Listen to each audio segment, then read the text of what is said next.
पीछा सब दिन रोडे पर हेक देबे। रोड पर नहीं फिरे तो कता फिरबे, बाथरूम नहीं है। पता नहीं कहिया गांव में विकास है तो और टॉयलेट बनते।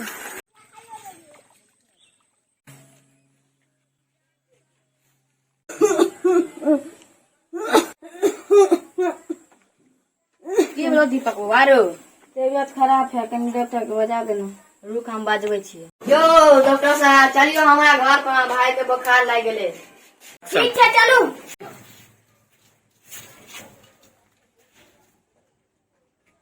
देखियो न की भ गेलै। हाथ देखियो।